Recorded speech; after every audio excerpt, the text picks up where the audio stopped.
God'll get you for that one. Maude is owned by Shout Factory. God'll Get You for That, Walter is produced for entertainment purposes only. Sponsored in part by Finley's Friendly Appliances. Hello, everybody, and welcome to another episode of God'll Get You for That, Walter. A show about the famous 70s sitcom Maude. I got scared there for a second. I didn't know what it was about. Neither did I. No clue. Just completely and totally random. My name is Tom Catt, and I am joined by my co-star, Toni Homeperm. And today we discuss the episode Like Mother, Like Daughter, which aired October 3rd, 1972. And what a hilarious episode it was. Yes, it was. It was a funny one. The premise was Carol was dating somebody from Maude's past. Russell Asher. Russell Asher, played by Cesar. I think that's pronounced... Cesar. Cesar? Cesar Denera? Denova. Cesar Denova. Gus Nova, also guest starred. Who? Gus Nova. He was the delivery man. Wasn't it... I thought it was Louis something. I could have sworn it was Gus something. All right. I don't know. We literally just finished watching the episode. We just looked at the credits. And we still messed it up. And we still mucked it up. Oh, my Lord. So, I adored this episode. Yes, it was a cute episode. It really was a cute episode. Now, it opens with... Now, the opening was... was Florida singing Zippity Doodah. Zippity Doodah from Song of the South. Yeah. Now, we can do an entire episode and a half just on on Song that. of the South. Oh, my Lord. So, to those unaware, Disney years ago released a movie called Song of the South involving a character by the name of Uncle Remus, who was a cotton picker, if I'm not mistaken, during, I think, the early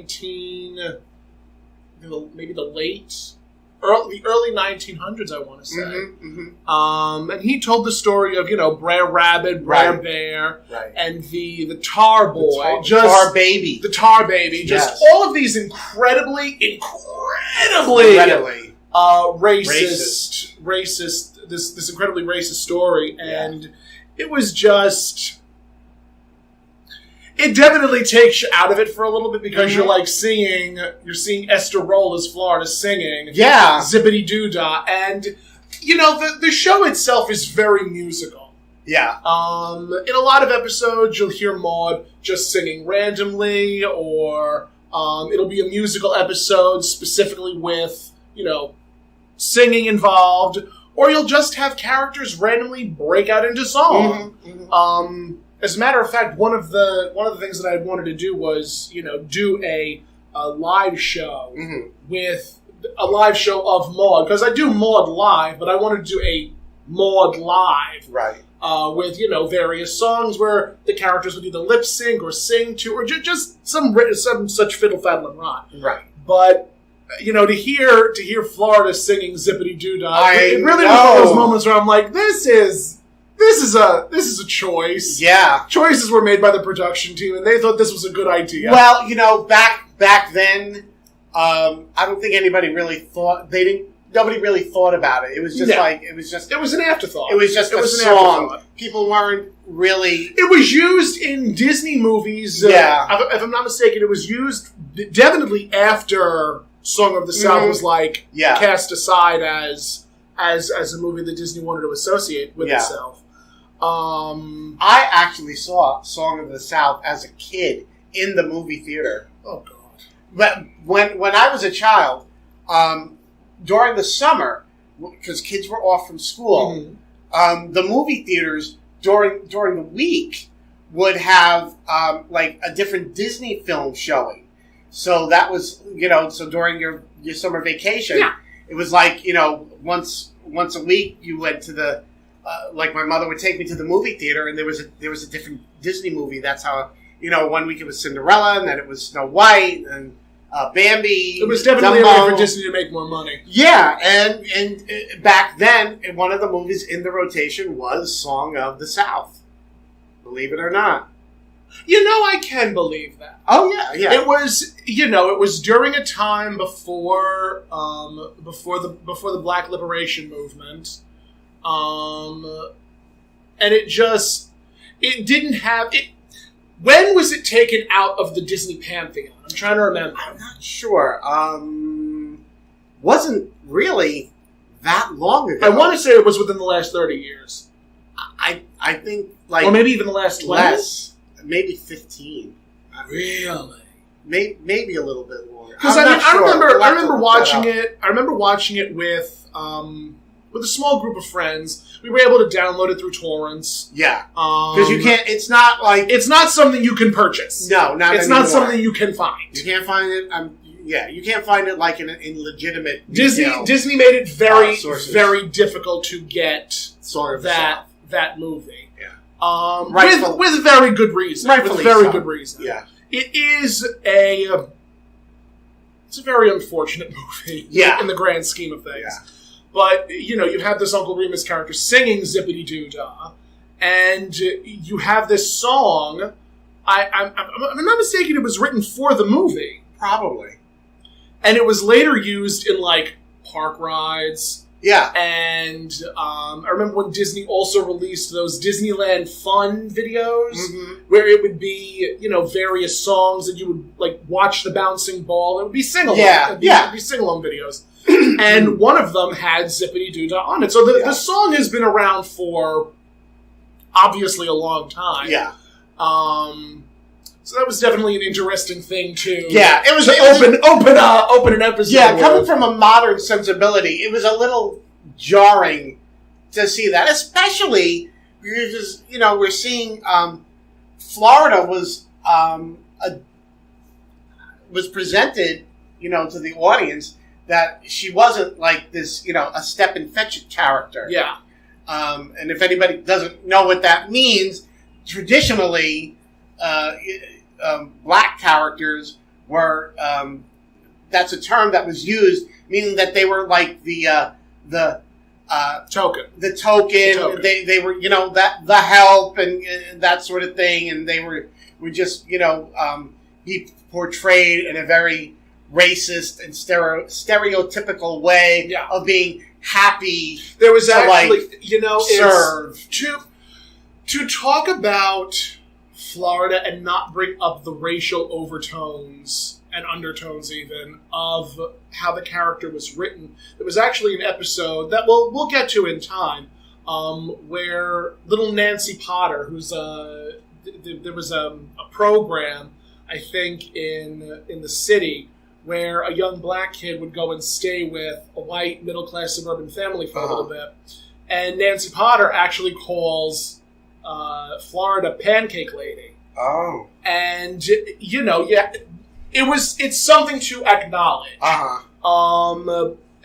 was actually one person who commented on a video that I had posted on TikTok, saying Maude was an incredibly racist character. She gave all of these negative stereotypes to black people. And I'm like, I acknowledge that Maude was not during the 70s. It was a very astute, very controversial show. By today's standards, there are some episodes that can certainly be looked at as problematic, but I feel like that's the same thing with a lot of television shows from the 70s. Oh, yeah. I definitely feel like there are a lot of television shows in the 70s that have these sort of problematic views of, these sort of problematic presentations of black people. Even when it comes to shows like Good Times, there were definite stereotypes that were played to. Oh, yeah. And it's sort of, again, it's a conversation that we're obviously going to be addressing more and more frequently as the series progresses. And yeah, just to ignore that is to ignore a lot of racial strife. Yeah. And, we don't want to take away from we don't want to take away from the series just as being a show about the dynamic between black people and white people. We want to definitely address these issues, as well as the fundamental way that the series was written to address these issues. So part and parcel of that is to take into consideration how the show was written, take into consideration how the show was performed, take into consideration the characters that were cast, and also to acknowledge that, yes, there were some episodes that were incredibly problematic. Yes. Yeah. That's all I got to say on the subject. That's basically it. So, not that really that was a major part of the episode. It was not. This was not a major part of the episode, but it was definitely something that takes you out of it for a second, where it's like, why is this character? Yeah. Like as soon as Florida started singing, Zippity Doo Dah, Tony was just like, wait, what? No! Oh no! I was like, oh, that is so wrong. Yeah, that is so wrong. But that was what was written. Yeah. And sometimes that's just what you have to do. You have to do what is written on the paper. Especially as an actor, like you just want to. If a director says sing this, you can protest, and then if you protest, you might not have your job the next day. Yeah. Although I don't know if Esther Roll would have protested. I don't think she singing that. I doubt it. I doubt it. At the time, I don't think that would have been a point of contention. I don't think so. Now, today. It was a very it definitely would be a very different story. But at that time, I don't see it being a problem. No. Enough of that. So the episode continues after. Now, while Florida is singing, Maude and Carol are bickering, arguing, quarreling, and Florida enters, continuing to sing, and Maude is annoyed because, well, Florida's singing is overshadowing her yelling. Yes. And Maude says, Florida, when are you going to stop singing? And Florida shoots back as soon as you stop yelling. I'm getting tired of explaining you to the other maids in the neighborhood.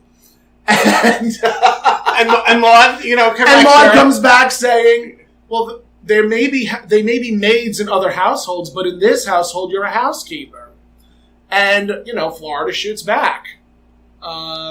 What does Florida shoot back? It was something to the effect that, it's great that thank you're you, calling me but a housekeeper, but as the man says, a maid by any name gets paid the same. Right, exactly. And, one of the things I love about, Maude, aside from B. Arthur, was just the dynamic of the actors and the writers with the show.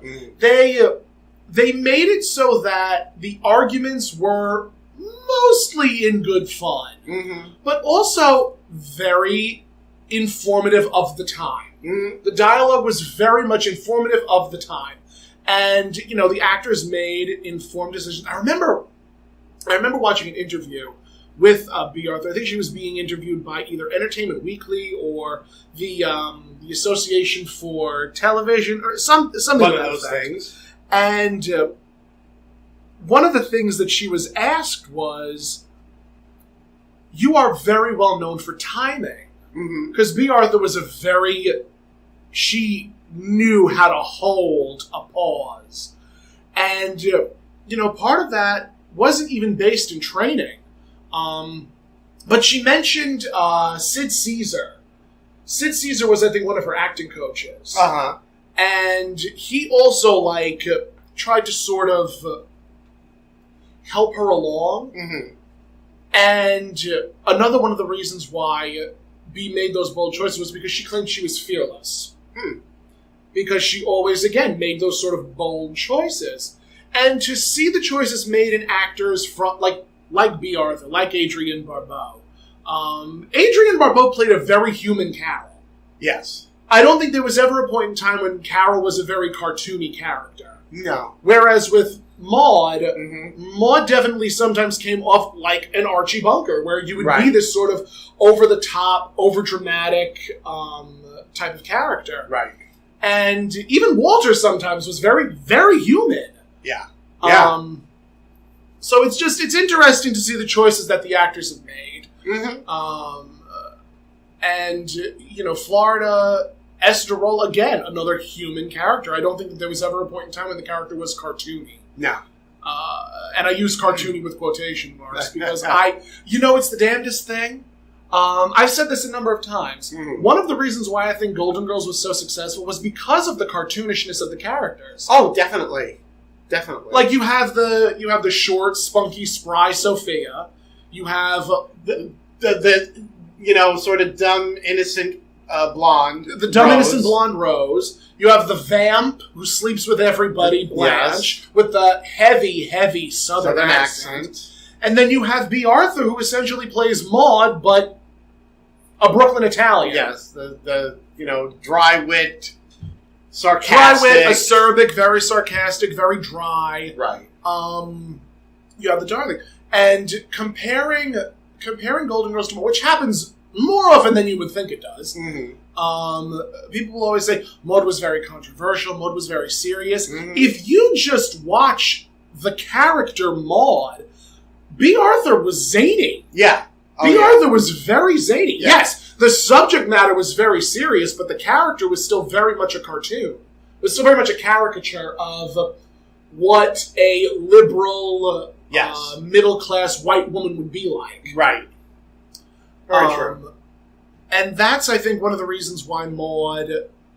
One of the reasons why I think Maude is just not as well known. And again, this is something that we're going to be talking about a lot because that's what we're here for. That's what we're talking about. That's what the whole show's about. That's what the whole show's about. We didn't tell them that this is God will get you for that wall. We didn't tell them that this was God will get you for that. We remembered to introduce ourselves. No, we said welcome to another episode of God will get you for that, Walter. Oh, thank God. We said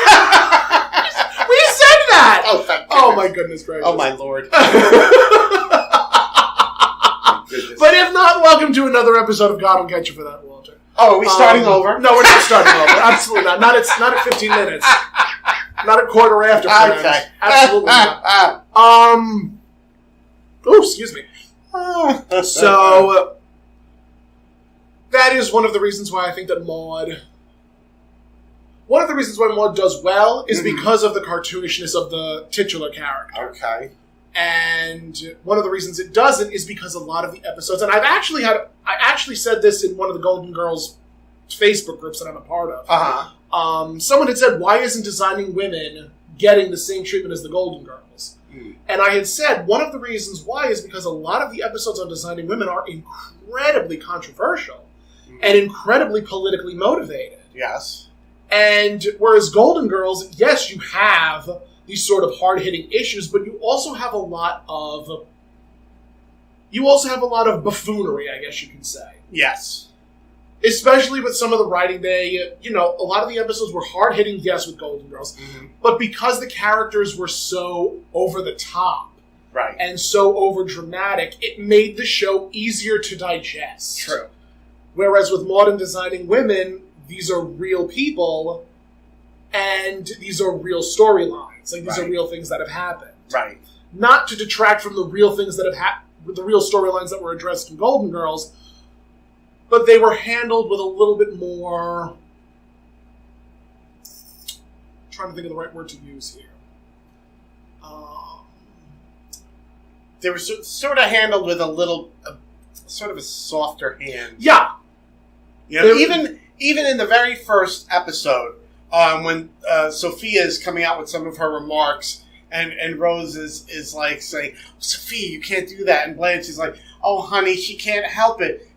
When she had her stroke, it destroyed that part of her brain that, that censors what she says. That censors what she says. Yeah. So they were already sort of setting up the premise that, there's going to be like this stuff being said throughout the series, but, but they're old. They're senior citizens. You gotta, give them a pass. With Designing Women, you can see a Dixie Carter type character. Mm. You can see a Delta Burke. Yeah. You can see an Annie Potts. Yeah. With Maude, you can see a Maude. Not often, but you can see a Maude. You can see a Carol. You can see a Walter. Mm. With Golden Girls, you really kind of can't see a Sophia or a Blanche or a Rose. No. You can maybe see a Dorothy, but But you won't see like a Spitfire little old lady just. I mean, you will. Yeah. But it's not going to be funny. It's going to be hurtful. True. And the words are going to be a little bit more venomous and not like, again, cartoony. And I think that even comes through with, Golden Girls iconography. Because definitely. you see like, artwork and things where they take the girls and they're putting them in as like, those actresses as like 4 other characters from some other show or something, or taking them and making them as like Star Wars characters. Mashups. Yeah, exactly, mashups. And it works because the characters are iconic. Yeah.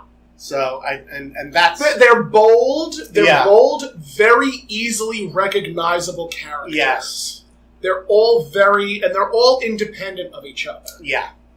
So there's definitely some, and again, we will definitely be comparing Maude to Golden Girls a number of times. Yes. Just because it's another B. Arthur and Rue McClanahan show. Golden Girls is Rue McClanahan and B. Arthur and Betty White and Estelle. We all know that. We all know that.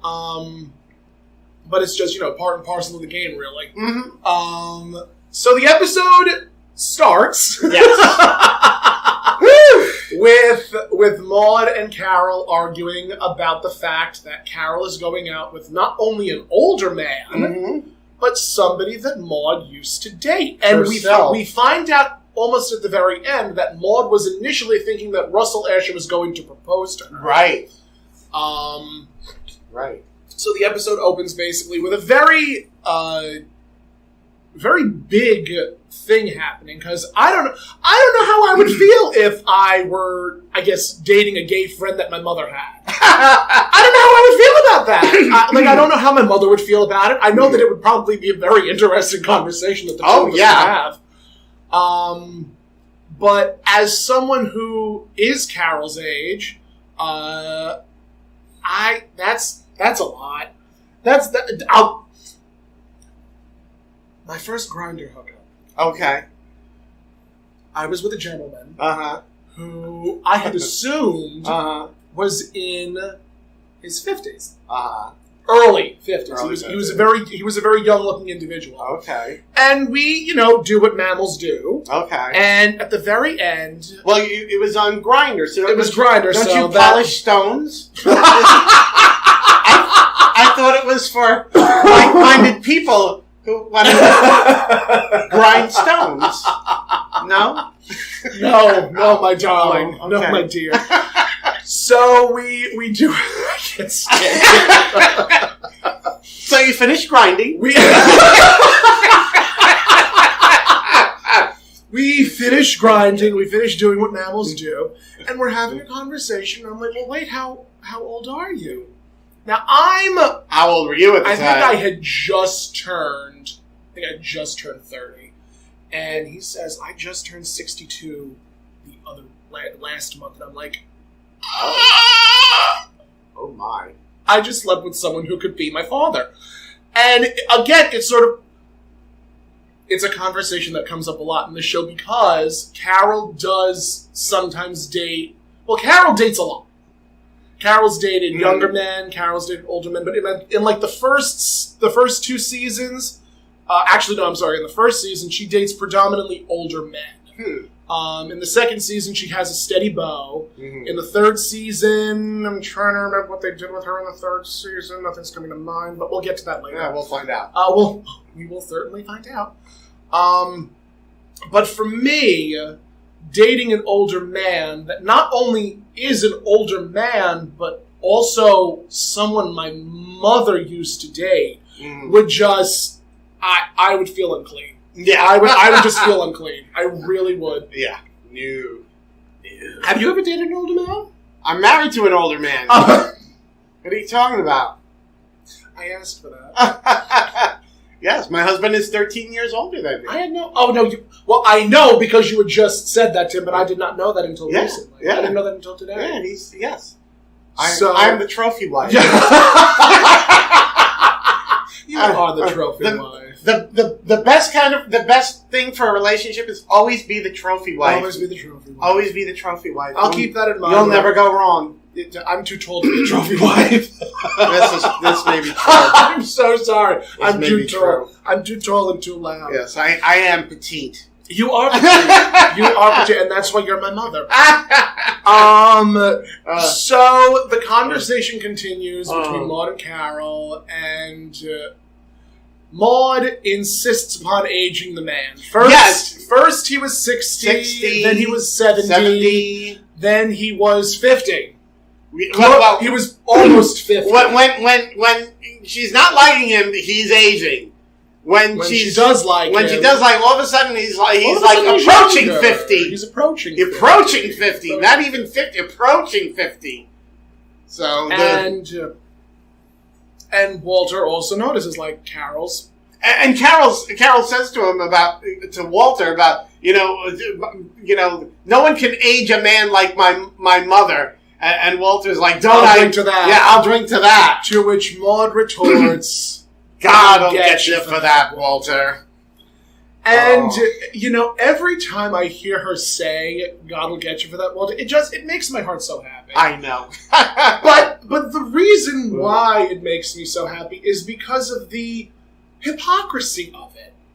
And the reason why I bring that up is because religion does tend to get brought up in a few episodes, not often, but Maude is,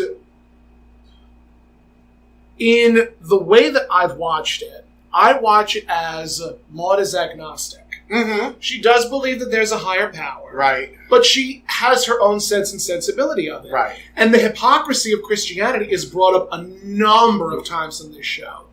I'm so sorry. I do not know why I am so dry today.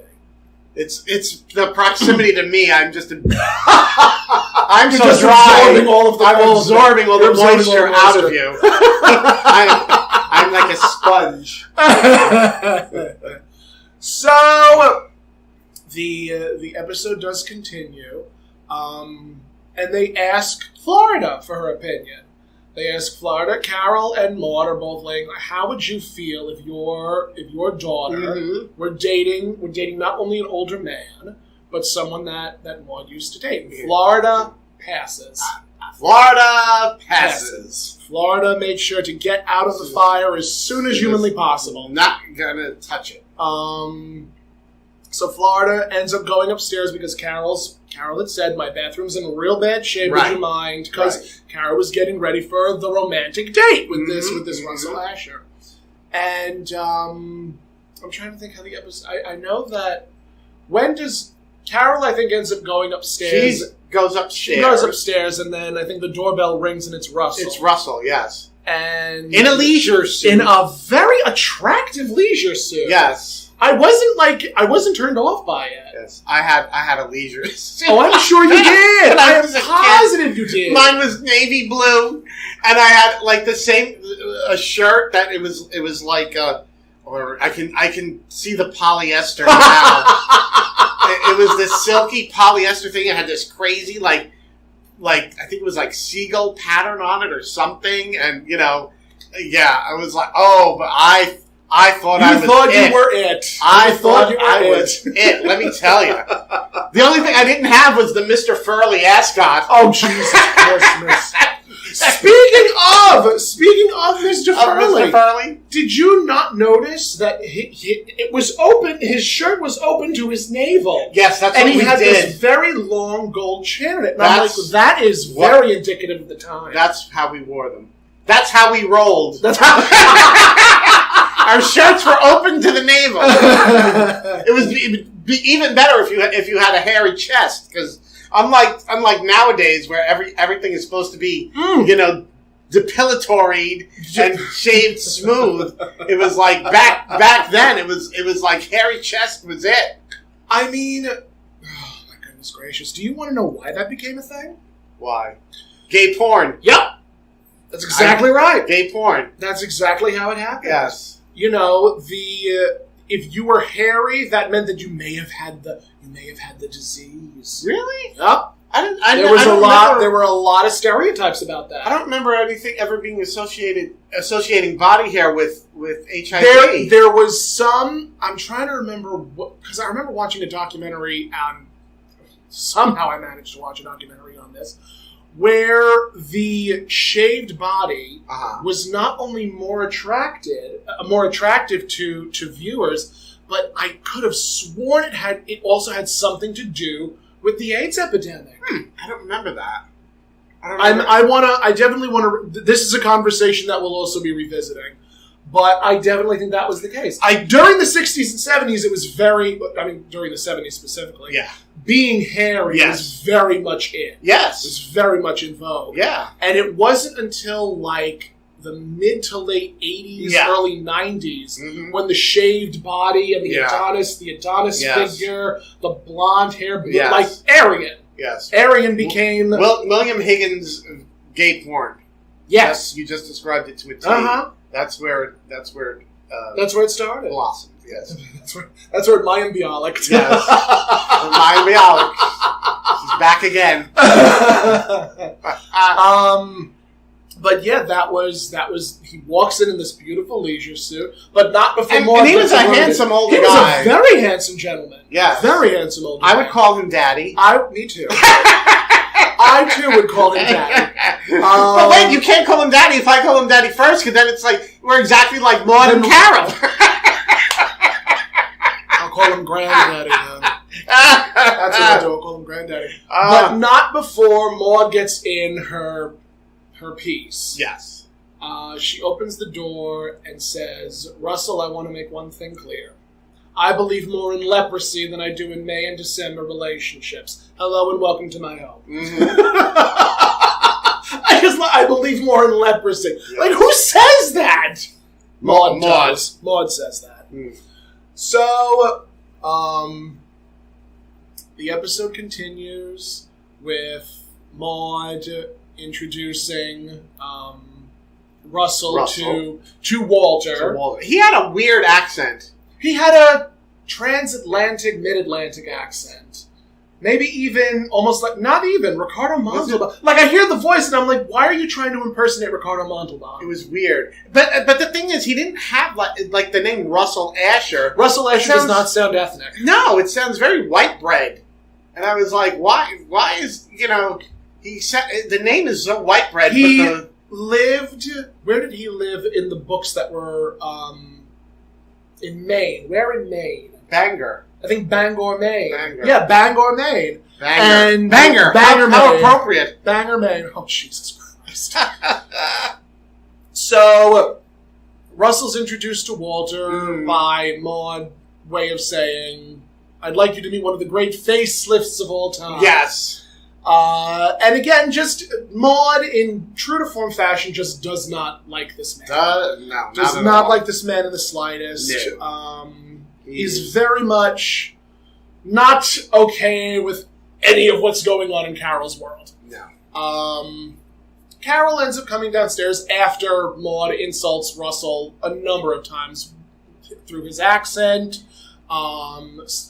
telling him that he should be bronzed or pickled. Right. I'd do anything to have you bronzed or pickled. And he thinks she wants to preserve him. Yeah.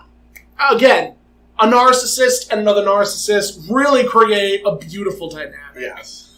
And I like the reason that he was started dating Carol was because he was like looking Maude up, and he called.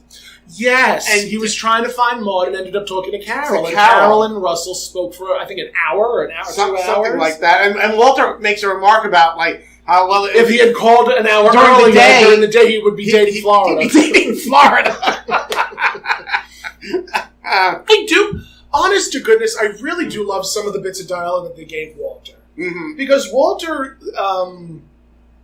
Bill Macy really played a good character of Walter. Yeah. Like, he was very much his own man. Mm-hmm. He did not...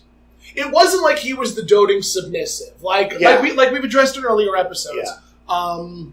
Maude was the very militant aggressor, and Walter was the submissive. But that wasn't how it was. Walter definitely played a good foil to Maude. Yeah. Like, especially when he would tell, like, say, Maude, sit. Yes. Which I think was in, the last episode. The last episode that we watched. It was when Walter, he sort of gave Maude free reign, but only up to a point. Up to a certain point. And then it was like, Maude, you've done enough. It's enough now. And I think, and when he got to that point, and he said that, it was like, even she sort of knew, okay, I may have gone too far. And she like, sits. Yeah. And that's one of the beautiful things that I love about it, because you see Maude and Walter together, and they're a homely couple. They're a handsome couple. They're a handsome couple. But Maude still stands about 3 inches taller than Walter does. Right. And there was actually an episode where Walter was like walking around wearing lifts. Oh, is there? Because he wanted to be taller than Maude. But I just love their dynamic. I love the way that they like bounced off of each other, and they were very professional actors, mm-hmm. and they definitely worked well with each other. Yes. So, moving gaily forward. Yes. Carol ends up coming downstairs, and they're getting ready to leave. They're going to take a helicopter. They're going to take a helicopter to the city. Yeah, to the city, because Russell is going to be plugging his new book on The Tonight Show with Johnny Carson. They didn't film that in the city, though, did they? I could have sworn they did.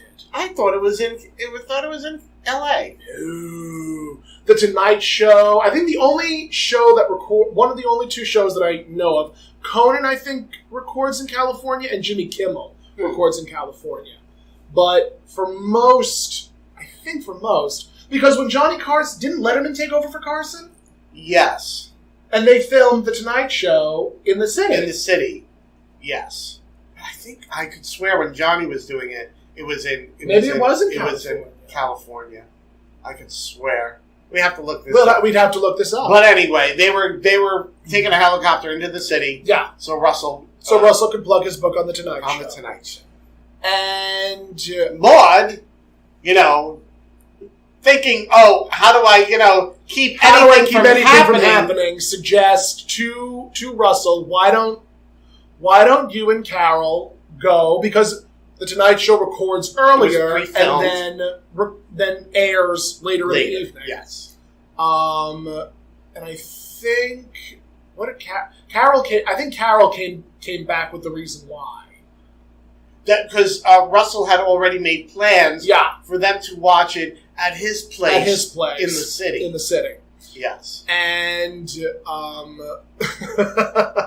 so they go to leave. Yes. Maude is beside herself, wishing that she'd smoked. Now, to anybody that knows B. Arthur, B smoked a lot. I think B only stopped smoking, I think after Golden Girls. She smoked for a while. I think if I'm not mistaken, she passed of lung cancer. I know she passed of some type of cancer, I just can't remember which one. Mm-hmm. But I know that she had quit smoking after, I think, Golden Girls. But I'm actually wearing a shirt where she has a martini in one hand and a cigarette in the other. Cigarette. And now, actually, if this is still from the show, it's not. Oh, it's not. It's not. Okay. This is behind the scenes. Oh, behind the scenes. Because I was going to say, because it's on his shirt is a picture of Maude smoking with a cocktail. Well, I mean, even when she wasn't on set, she would still wear the vests, and the shirts, and the pants. She always dressed comfortably. Yeah. I don't think I sparingly saw B in a dress. Right. So the episode does continue. Now, the reason Maude wanted them to come back to watch Johnny Carson was because she didn't want... Because she said to Walter, where do 90% of the couples in America watch Johnny Carson? And and he doesn't say anything, and the audience is laughing. He doesn't, but the expression on Walter's face was very telling. Yeah. Like, they're going to sleep together, and Maude's going to be a nightmare to deal with the next day. Right. And sure enough, Maude was a nightmare to deal with the next day. Yes. But it's important to understand Carol and Russell did not sleep together. Right. So, at least not that night. At least not that night. Who knows? Who knows? So Carol comes home the next day, I think at like 6 o'clock in the morning? 4 o'clock? She came in a little bit after 4. After 4. Maude stayed up. Because Maude stayed all up. night waiting. Waited up. Listen, as someone who has a very similar mother to Maude, there have been moments where my mother will not go to sleep until all of her children are home. Oh, Lord. Oh, yeah. I remember staying out. I stayed out.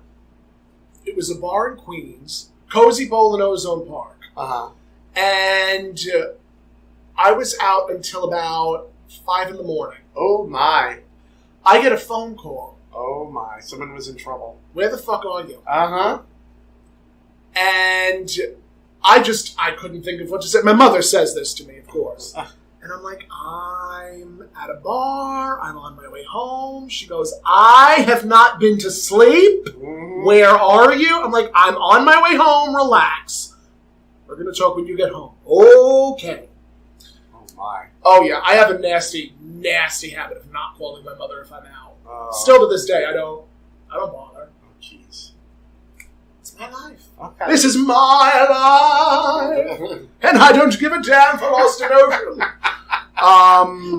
That's the next person I'm going to impersonate, Shirley Bassey. Oh, yes. I live for a good Shirley Bassey. I live. Hey, I could have your husband do a wig for me. Absolutely, he would love to. He keeps trying to get me to sing Shirley Bassey. Oh, you have to. Maybe I will. We'll see. I'm going to poke you until you do. So, Maude, of course, is like pandering, like not pandering, but asking Carol, pestering, there we go, that's the word I was looking for, pestering Carol. And Carol says it's none of your business. Right. Because it isn't. Oh, and we forgot there's a delivery. Russell That's calls. right. Russell calls, and he wants to speak to Carol, who's still upstairs. And Well, this was when Maude and Walter were like, I know, say, honestly. it's allergies. It is. Allergies. It's the allergies. Allergies. It's the allergies. So, Maude and Walter are talking, and Walter's asking, like, so, Carol came in last night. What time? After 4. Mm-hmm. Maude pesters her. Carol shoots back. It's none of your business. Right. You don't need to concern yourself with that. Right. And then Russell ends up calling. Wants to Speak with Carol. And then while Maude is on the phone with Russell, again, insulting him, like, I'm expecting a phone call from Lord knows who, you're tying up the line. Just basically trying to get him off of the phone. Right. And the doorbell rings. And it's a delivery from Gus Nova, who also played the uncle in Moonstruck. Yes. And also had a couple He's the one who looks out the window and he says, It's Cosmo's moon. And that's I named my cat Cosmo after Cosmo's moon because when I first saw a picture of him, I fell so in love with him. I was moonstruck by his little face, and that's why I named him Cosmo. It's about as gay as the B. Arthur It special. doesn't get any doesn't get any gayer than that. And that's what, my cat is named for a Cher movie. Again, Stop out of it! Stop out of it! We do horrible shares. Terrible shares. The only thing I have down is the hair flip. The hair flip. So yeah. So and he was in the Golden Girls. He was in a number of episodes of the Golden Girls. It was the episode where the wife is dying and pretending to be the husband's sister, and they're trying to fix him up with Sophia. Yes, if you remember that one. You don't get any lemonade. Oh, that's that line. So Maude gets the delivery, and again, true to form Maude fashion, she tips him, and he says, 50 cents? What am I going to do? Gee, thanks. Yeah. And then Maude says, well, if you don't like it, I'll take it and enjoy it myself. Yes. And then slams the door in his face. Like she did with Ed Begley Jr. Yes. In the first episode. She slams the door in a lot of people's faces. Yes. And she always will. Mm-hmm. She'll slam the door to your heart. Yes.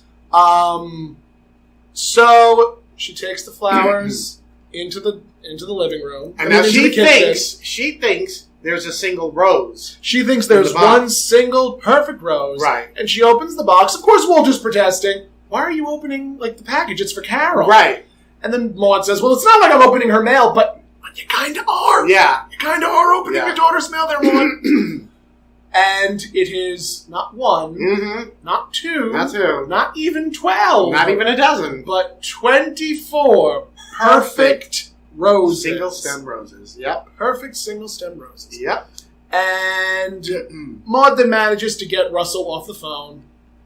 And then Carol comes in getting ready to leave for work. And, of course, true to form fashion, Maude says, what happened? Right.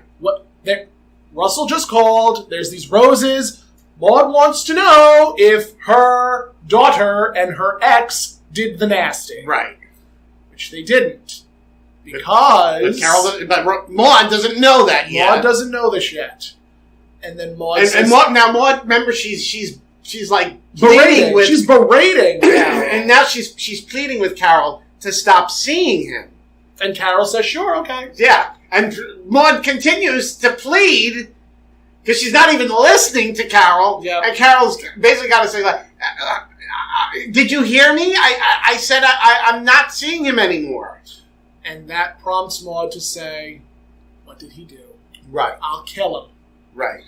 And Carol... Maude proceeds to explain exactly what happened on the date in great detail because Maude's been out with this man before. She knows what to expect. Right. Says the champagne. The champagne, the wrestling the cork for 10 minutes. Right. The mood was very romantic, and Carol says, no, the mood wasn't romantic. He called me Maude. Right.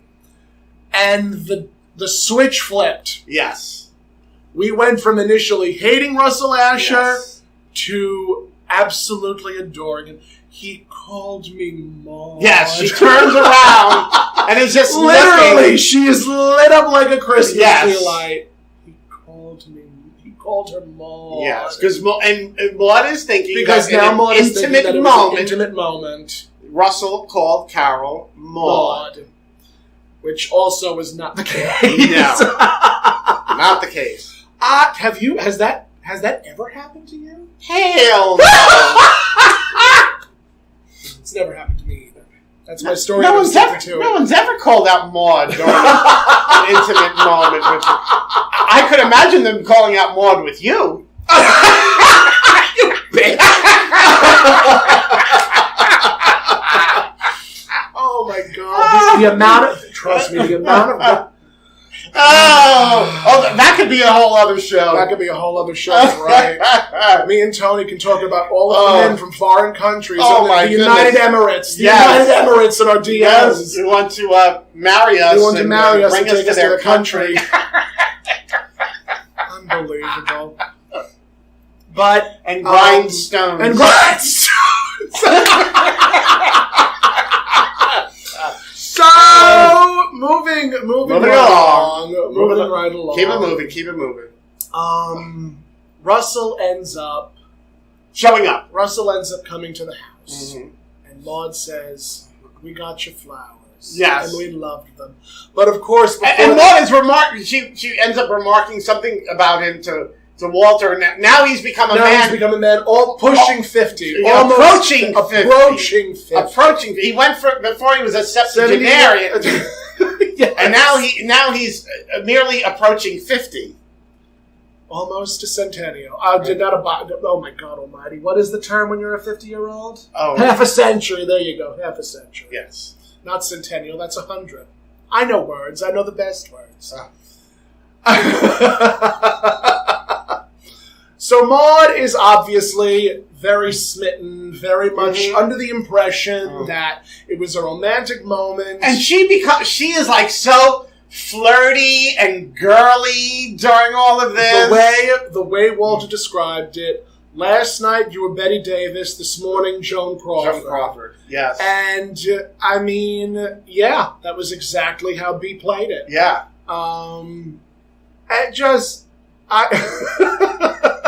Just the way that the camera focuses on the back of Maude's head, and she holds it for a good, 10, 15 seconds. That's timing. Timing was everything. And she turns around with this shit-eating grin on her face, with this cat-like grin on her face. Just like, he called her Maude. Even the way that she was talking to Russell changed. Usually she was just very aggressive and very, in your face, but she was much softer talking to Russell this time. And very seductive almost. Mm-hmm. And I think one of my favorite lines from Waldron was, I could sing the Star-Spangled Banner if anybody wants to stand up. Right. Because Maude was, prosing to him, saying some type of poem? Some poem to Russell. Just absolutely hilarious. Oh. And then Carol ends up coming downstairs. And they end up getting into it. Yeah, they start arguing. Because Russell had said, Russell on the Tonight Show with Johnny Carson compared himself to Hemingway. Right. And Carol called him on it. Said it was embarrassing. Completely embarrassing. Yes. And Russell says, "Oh, do you know where I've had all of these books produced and all of these in all of these languages?" And Carol says, "You have an ego that flows like Niagara Falls." To which Russell says the line that just changes everything. Changes the landscape. That right there is why I called you Maude. Mm-hmm. And again, the switch is flipped. Yeah. And the camera focuses on Maude, and just from this sweet, soft smile to the raised eyebrows, the mean mug, they were fighting when he called her Maude. Yes. And we learn through arguing that not only is Russell a boring lover, but that Russell walked out on Maude. He jilted her. He definitely jilted her. Yes. And, Maude explains to Carol, after both of them kick Russell out of the house, that Maude waited and waited and waited for Russell to show up for a date. Because Maude was expecting a ring. Maude was expecting to be proposed to. She was on a rowboat in Central Park. Even the ducks went home. Exactly. So, Maude explains to Carol, and Carol understands. Mm-hmm. But then Walter enters, and because Walter, up until that point, was a little bit jealous, and he acknowledges that to Maude. Right. I acknowledge that I'm jealous, I apologize, and he then leaves for work. And Carol turns to Maude and says, "Maude, Walter thinks that I was called by your name during a romantic moment. Mm-hmm. Why didn't you tell him that?" And bless Maude's heart, bless the writers said, I guess you got to keep a little bit of mystery in the marriage. Which is true. Which is very true. Very true. And then she starts to sing A Woman's a Two-Face, just to tie the whole message together. Mm-hmm. That's a song, I would love to sing that song. Mm-hmm. I do love that song. So, have you ever seen Blues in the Night? No. Oh, it was a beautiful musical. Mm-hmm. Beautiful, beautiful musical. Woman's a Two-Face, Take That Thing Back Where You Came From. I'm trying to think of other musical standards that were put into that musical. Really brilliant musical. I strongly recommend it. But I always love and adore when they allowed B to sing. Mm-hmm. I always did. Because in my opinion, I always thought B. Arthur had a beautiful singing voice. Oh, God, yeah. She had a beautiful, beautiful singing voice. Definitely. Not that I can impersonate it or anything. No. But no, I always appreciate, because in Golden Girls, she never really had that opportunity. Not until except for that one episode where she goes to Blanche's bar. She goes to Blanche. There was that one, and she also sang.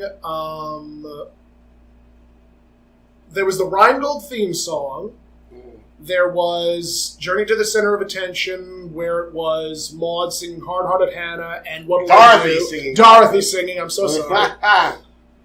They're all the same characters at the end of the day. Vera is just B. Arthur is just Maude with more fur. True. And shoulder pads. And shoulder pads. There wasn't as many opportunities in Golden Girls for B to use her talents. True. Even her physical comedy. I was even watching the other night. I was watching The Actor, which is another episode of the Golden Girls where he was literally thrown on the floor. Mm-hmm. And again, it was one of those moments where I'm like, I wish they were able to do more of that. Mm-hmm. Like, I want more physical comedy. Yeah. But yeah, so the episode concludes with Maude leaving the mystery, but also that night, the epilogue. Yes. The epilogue ends with... it opens again. It opens again with yelling and screaming and shouting. And Walter rushes downstairs. Maude is screaming at him, saying, "How dare you? How could you?" And Carol is awoken and asks, "What are you guys fighting about? Like, what happened? It's 2 a.m. And Maude says, "He called me Sylvia." Sylvia! Which doesn't make any kind of sense. I know, because who is Sylvia? Who is Sylvia? Well, I mean... Maybe an ex of Walter's. Maybe. I know his ex-wife's name is Marta. Uh-huh. Marta is Walter's ex-wife's name. Okay. But I don't... We're not introduced to any Sylvias. Yeah, it's like I got the gist of the joke, but it fell a little flat because it's like... Who's Sylvia? Who's Sylvia? Who is Sylvia? I don't know. But I don't know what they could have done. I mean, because you'd almost think like he should have said Carol, but that would have been worse. Yeah, that would have been Vivian. Vivian, I think, would have made more sense. But they hadn't even introduced her at that point. Vivian at that point. So it's sort of. But they could have done. Any actress... I mean, who was a famous actress during the day that was named Sylvia? Sylvia? I don't know. Neither do I. I don't know. We'd have to ask my husband. I don't know very many famous Sylvias. No, outside of Sylvia Fine. Yeah. But that's another show entirely. That's a completely other show. That's another universe. Yes, I don't know. Yeah, it just was sort of like... It was funny in the moment, but then it was just like, wait, who's Sylvia? It's like, who's Sylvia? I don't know her. I don't like know her. Oh my god. I don't like know her at all. Does she even go to the school? Does she even go to that school? Like who? Like what? Like what? But honest to goodness, that was...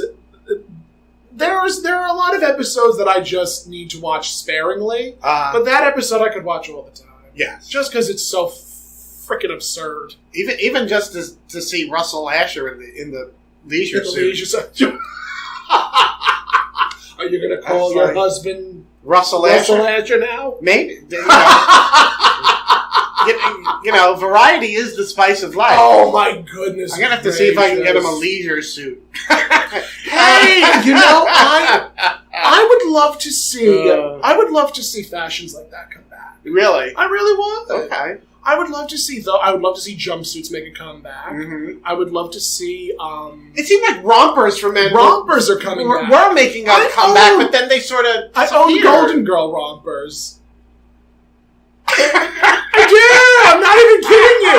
It's literally a powder blue romper with all the Golden Girls' heads on it. Oh my god! It's so garish! I don't know where the hell I would wear it to, but I just bought it. Well, definitely, you could definitely wear it in a gay pride parade. Oh, absolutely. Absolutely. I would love to wear it. I was... Talk about branding. I have a Golden Girls windbreaker. It's mint green. It's very pretty. Has all the girls on the back with the Golden Girls in the font down the front, down one of the sleeves. And I was going to wear that with the powder blue romper and the Golden Girls' heads on it. And I had these beautiful chunky heels, 7-inch chunky heels that I would want to wear and just make it a look. But then I'm like... No. Absolutely not. But I would wear that probably like to. I'd wear it to a Pride event. I'd wear it to Fire Island. I just for poo poo ha ha's. Yes, and I do apologize for the swearing during this episode. I don't know what's come over me. What entered you? I don't know. But that concludes another episode of God'll Get You for That, Walter. Yes, it does. And if you would like to follow us, you can on our Facebook page at God'll Get You for That, Walter. Mm-hmm. You can follow us on Instagram at Findley's Friendly Appliances, which is also our Gmail account if you would like to hit us up or comment on something or give your opinion on something. We would love to hear from you. And, of course, they can find you personally at That Tomcat on all forms of social media. And if they would like to find you, they can at ToniHomeperm.com, and that's Tony with an I. Tony with an I. I really want you to have your own one-woman show called Tony with an I. Yeah. I really want that to be a thing in the future. It will be. Good. It will be. And with that, we thank you again, and we will see you on another episode of God'll Get You for That. Well, they'll hear us. They'll hear us. They won't see us. They won't see us. They'll hear us. They can imagine us. They can. Well, if that's the case, they can imagine you as Sophia and me as Maude. Okay. I'm good with that. Good night, everybody. Bye-bye.